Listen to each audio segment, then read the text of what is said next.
Hi, guys, and welcome back to SSR TV, where we talk about real issues that affect your health and happiness. And today we're here with Jena Slaski, athletic trainer and director of clinical research for Sport and Spine. Thanks for being here, Jena. Thanks for having me. Hi, everyone. So, guys, today we're talking about a hot topic, which is concussions. A lot of trending going on in the news about this, so we're glad to have Jena's expertise to talk to us real about it.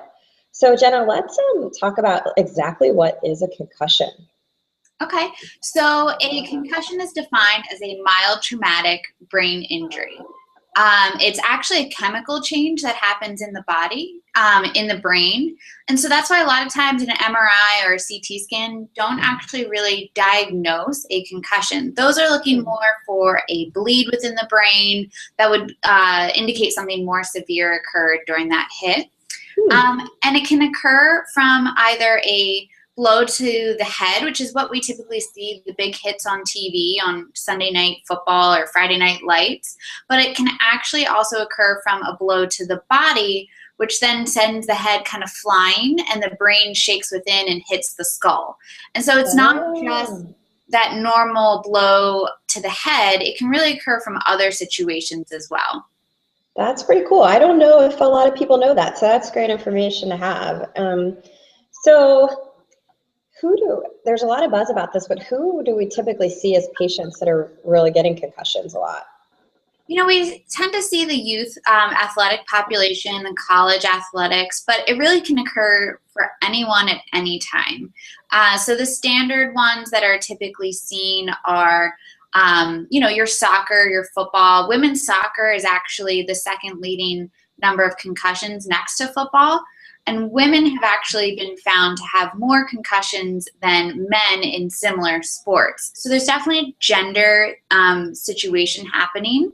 But it can also occur in a car accident. It can happen from a kid falling off their bike. And it can even happen in like swimming and diving and hitting your head on the diving board. So no sport is immune to concussion.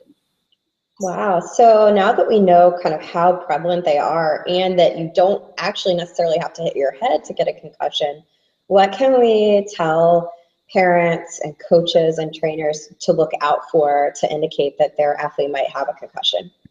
Yeah, so the main signs and symptoms, the common ones that people are going to think of right away is your headache, your drowsiness, feeling like you're in a fog, and difficulty maybe concentrating.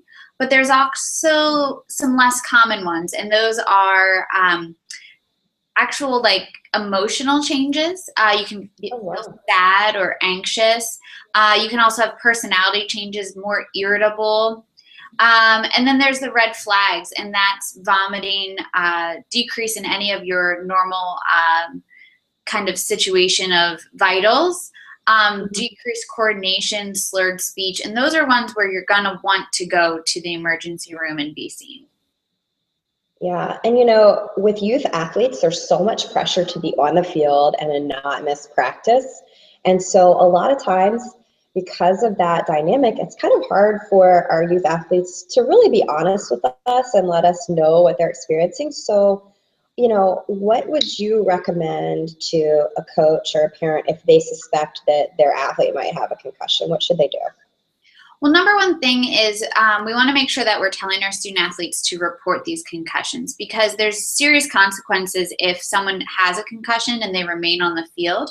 They can actually get something called second impact syndrome, which is the brain's already susceptible and then it sustains another concussion. And that is where a lot of the deaths related to concussion occur. So we want them to get off the field. Additionally, for every concussion that occurs, they're increasing their risk for sustaining another concussion by 1.5 times. So if someone has had 2 concussions, they can have 2 times the risk of sustaining another concussion. But the main thing for the parents, coaches, you want to remove them immediately from play if you suspect that they have this concussion.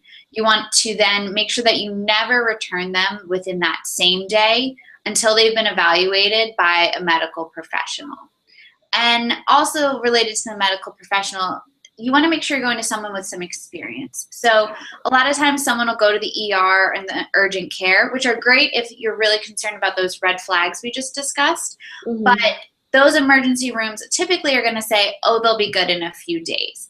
But every case is really different. And so we want to make sure that you're going to someone that's going to treat that case individually and make sure that they're following them through the whole return to play process so they're fully cared for and recovered before they go back out onto the field. Great. Well, thanks so much for shedding some more light on this hugely important topic right now.